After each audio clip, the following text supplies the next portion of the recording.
Qual a revolução Bakhtin propõe nos estudos da linguagem?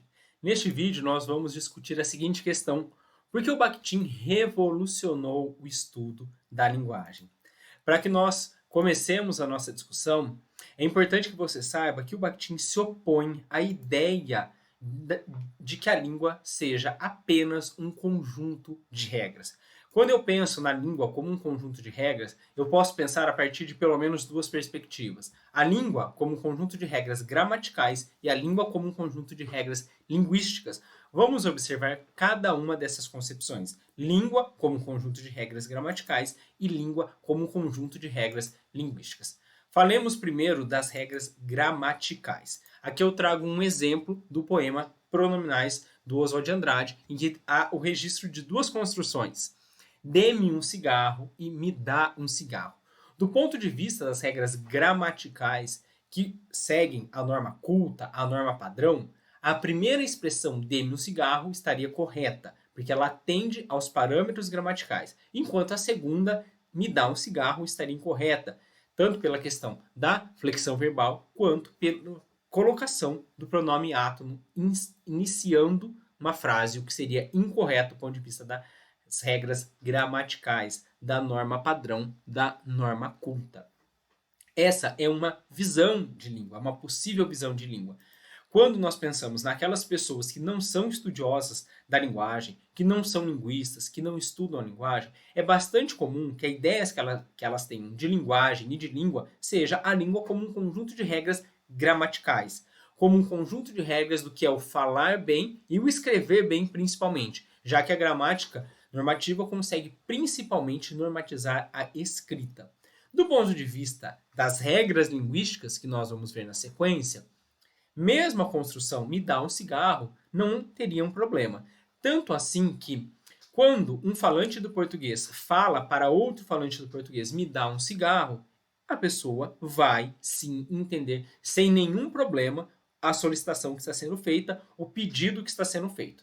Então, na verdade, embora eu possa me pautar pela gramática normativa em determinados contextos, isso não faz com que as regras linguísticas, que são muito mais abrangentes do que as regras gramaticais, elas estejam erradas. O sujeito pode fazer uso das regras linguísticas e os falantes de português brasileiro, no nosso caso, eles fazem uso dessas regras linguísticas que são mais abrangentes do que as regras estritamente gramaticais.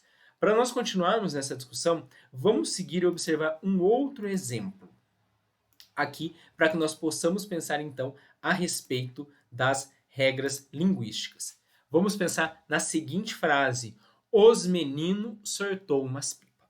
Do ponto de vista da gramática, do ponto de vista das regras gramaticais, essa frase estaria incorreta. Por quê?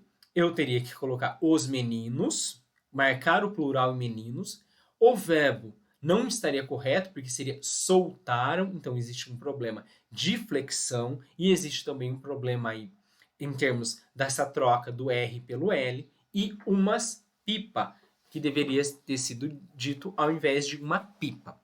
Mas, quando eu olho do ponto de vista das regras linguísticas, eu sei muito bem que essa é uma frase completamente compreensível em português, ou seja, é uma frase que atende às regras linguísticas do português. Por que ela atende às regras linguísticas do português? Vejamos, o sujeito falante que enuncia essa frase, que fala os meninos sortou, ele entende muito perspicazmente que em português basta a marcação do plural em os, para que essa marcação de plural se estenda a meninos e se estenda inclusive ao verbo soltou. Então, quando eu falo os meninos sortou, qualquer falante de português entenderá que são os meninos que soltaram. Eu nem preciso de boa vontade para entender isso. Se eu sou um falante de português, eu entendo isso. Agora, claro, as pessoas por vezes vão querer corrigir, mas aí elas estão indo lá para as regras gramaticais, que são mais restritas do que as regras linguísticas. Muito bem. Mas veja como esse falante é perspicaz. Embora a marcação do plural no os, no artigo os, que inicia esse sujeito, os meninos, se estenda inclusive para o verbo soltou, quando eu vou ter o objeto direto, umas pipa, o falante, entre aspas, lembra, ele sabe que é uma regra linguística do português, a necessidade de novamente marcar o plural no início desse objeto direto, para que eu entenda que esses meninos não soltaram uma pipa, mas soltaram mais de uma pipa. Eles soltaram pipas no plural, embora eu esteja marcando umas, o S apenas no umas. Ainda assim, esse S do umas se estende a pipas. Então veja, o falante ele consegue entender até onde vai esse S inicial de os, que é suficiente para marcar a pluralidade do os, do menino e do soltou, mas quando eu chego no objeto direto, nesse outro sintagma nominal, aqui eu preciso novamente marcar. Porque se eu tivesse dito os meninos sortou uma pipa, sem esse segundo S em umas, eu entenderia que eles soltaram apenas uma pipa. Mas o falante sabe que para ele dizer para o outro que não foi só uma pipa, foram mais de uma, eu preciso novamente do S marcando pelo menos esse, no caso, artigo uma. Tudo bem? Ou seja, eu tenho regras linguísticas, o falante conhece essas regras linguísticas. Essa é um modo de observar a linguagem. Então, nós temos regras gramaticais que são mais restritas, regras linguísticas que são mais abrangentes, bem mais abrangentes do que as regras linguísticas essas que são necessárias, imprescindíveis para a nossa comunicação. O Bakhtin não vai negar a importância das regras linguísticas, ele vai dizer apenas que o estudo da linguagem não pode se ater tão somente ao estudo das regras linguísticas. Veja, eu preciso das regras linguísticas porque, para você entender aí, do outro lado, o que eu estou falando nesse vídeo, nós precisamos necessariamente compartilharmos estruturas sintáticas do português, o léxico do português. Eu preciso adaptar aquilo que eu vou falar a padrões fonéticos e fonológicos do português, ou seja, nós precisamos comungar de um conjunto de regras linguísticas, ainda que nós possamos não comungar de todas as regras gramaticais. Eu posso, por exemplo, cometer um desvio do ponto de vista da regra gramatical, mas, como falantes do português que somos, você vai provavelmente entender, porque nós comungamos das regras mais amplas, que são as regras linguísticas. De todo modo, o Bakhtin vai avançar e vai dizer que, embora sim as regras linguísticas sejam imprescindíveis para a nossa comunicação, elas não bastam para um estudo eficaz da linguagem humana. No entendimento do Bakhtin, a linguagem é mais do que um conjunto de regras linguísticas e gramaticais. A linguagem é um fenômeno social que põe em interação seres humanos inscritos social historicamente. O que o Bakhtin está dizendo aqui? As regras linguísticas elas são imprescindíveis, mas elas só são úteis se elas nos colocam em interação, se elas nos colocam em diálogo. E nesse diálogo não estão conversando dois seres abstratos, dois sujeitos imparciais. Estão dialogando dois ou mais sujeitos que são sujeitos social e historicamente inscritos, ou seja, sujeitos que mobilizam a linguagem para transmitir as suas ideias, para transmitir as suas ideologias. E quando eu ignoro esse uso efetivo das regras para a transmissão de aspectos ideológicos, eu não estou fazendo um estudo realmente eficaz da linguagem. É isso que o Bakhtin está dizendo. Bom, vamos continuar. Além disso, uma outra visão de linguagem é a linguagem como forma de organização de pensamento e de expressão individual. Mas para Bakhtin, a linguagem não é apenas uma forma de organização de pensamento e de expressão individual. Entendamos o seguinte: para algumas correntes linguísticas, a linguagem, a questão da comunicação nem seria tão importante, porque segundo esse entendimento de parte da linguística, quando eu estou em silêncio, eu ainda tenho linguagem, porque eu estou pensando com os meus pensamentos. Então, veja, é como se a comunicação não fosse importante. E, além disso, daí quando eu vou fazer a comunicação, é como se não me importasse o outro. O que importa é o que eu tenho a dizer. Se o outro vai entender ou não, problema dele. Uma concepção de linguagem bastante próxima àquela da poesia hermética, que eu falo o que eu quiser e se o outro não entender, não tem problema nenhum. Na verdade, o que nós vemos é que não é bem assim. Tanto porque, para eu ter pensamento, eu preciso que o outro se comunique comigo e que é a partir da linguagem do outro que eu recebo as regras linguísticas que nós acabamos de ver. Então, para eu pensar comigo, Amanhã eu tenho que ir ao supermercado. Para eu estruturar essa frase, eu preciso de estrutura sintática, de aspectos fonológicos, fonéticos, morfológicos, sintáticos, lexicais do português. Eu preciso. Isso veio de onde? Veio do outro. Veio da fala do outro, veio do texto do outro e está agora dentro da minha consciência, do meu pensamento, dentro da minha cognição. Então, claro, eu posso estar em silêncio, mas a linguagem que está dentro do meu cérebro, ela veio do outro. E ela não veio de uma maneira imparcial, ela veio carregada de ideologia. Além disso, quando eu falo, mas eu não estou me preocupando com o outro. Não existe isso. Eu sempre falo direcionado para o outro.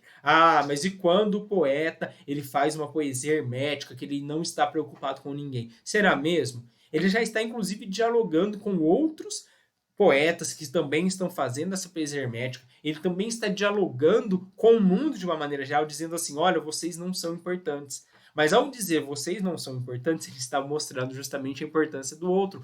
Porque ele está querendo dizer que não é importante para o outro. Ele está, sim, dialogando com o outro.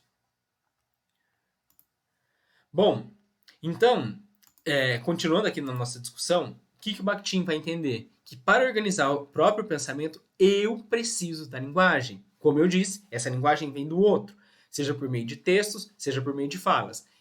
Por meio da linguagem do outro, eu recebo as regras linguísticas, as regras gramaticais, que são uma parte das regras linguísticas, e recebo também os valores ideológicos do outro. Eu deixo aqui para vocês, nesse vídeo, a indicação de um documentário fantástico, maravilhoso, imprescindível para quem estuda linguagem, para quem é um educador, para quem lida com as questões psicológicas, que é o documentário As Borboletas de Zagorski, em que nós vamos ver a importância da linguagem na organização do pensamento. Então, sim, eu penso, posso estar em silêncio, mas eu preciso do outro, é o outro que vai me trazer essa linguagem. Então, nós vamos ver, por exemplo, nas Borboletas de Zagorski, o conflito de crianças que estavam perdendo a linguagem por questões várias, porque perderam a audição, porque estavam sem visão. E quando elas vão ficando sem linguagem, o pensamento vai ficando confuso, porque eu preciso receber linguagem para que a linguagem adentre a minha consciência e eu consiga organizar o meu próprio pensamento. Bom, e ainda, continuando aí essa discussão da linguagem dentro do pensamento, nós temos que pensar o seguinte, que do ponto de vista bakhtiniano, mesmo que se você estiver escrevendo o seu diário, mesmo se você estiver sozinho, você vai estar sempre voltado para o outro. Eu sempre digo nas minhas aulas o seguinte, eu posso estar fisicamente sozinho, mas discursivamente eu estou sempre acompanhado. Por quê? Porque mesmo em silêncio, quando eu vou me deitar na minha cama, quando, por exemplo, eu vou fazer um feedback do meu dia, uma retrospectiva, um balanço do meu dia, eu mensuro o que eu fiz no dia, olhando para os valores do outro. Eu estou pensando, fui produtivo, não fui produtivo, falei algo adequado, falei algo inadequado. De onde vieram esses valores? Vieram do outro. Sim, eles são parte de mim agora. Sim, eu estou mobilizando eles. Eu também posso estar, de alguma maneira, flexibilizando esses valores e depois expressando esses valores para outras pessoas. Mas, quando eu estou lá escrevendo meu diário, mas meu diário eu não quero que ninguém leia. Quando você está escrevendo o seu diário, o tempo todo você está pensando nas suas atitudes em face do outro. Então, se você está escrevendo seu diário, mesmo que não seja para ninguém ler, mas pensando assim, eu não deveria ter falado tal coisa. Por que você não deveria ter falado tal coisa? Porque você está olhando para o outro, para o julgamento do outro, para como era aquilo naquele mundo.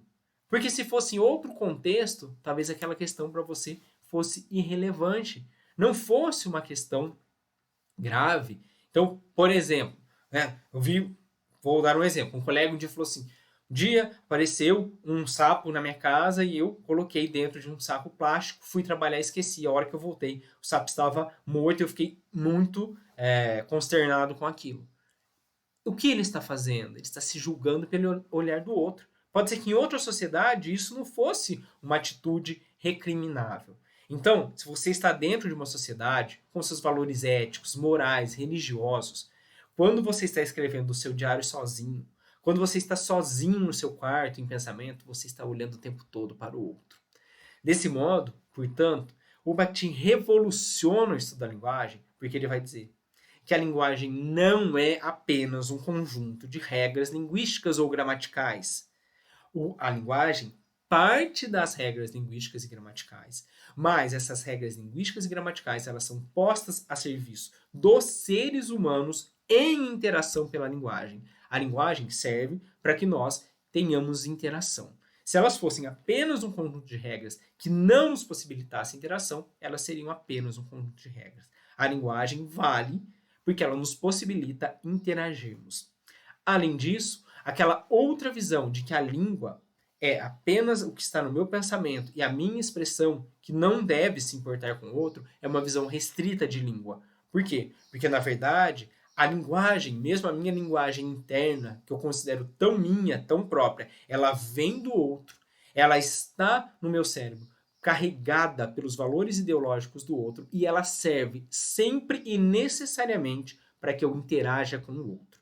Não existe linguagem, não existe expressão de linguagem, não existe escrever, não existe falar que não seja orientado para o outro. Eu posso ter a ilusão de que eu estou falando sozinho. Eu posso ter a ilusão de que os meus pensamentos são próprios. Eu posso estar tendo a ilusão de que eu escrevo meu diário para ninguém. Mas, mais uma vez eu retomo, nós sempre utilizamos a língua para nos colocarmos em interação com o outro. E ainda que você esteja fisicamente sozinho, você está discursivamente acompanhado. Eu espero que esse vídeo tenha contribuído para você. Um grande abraço e até o próximo vídeo.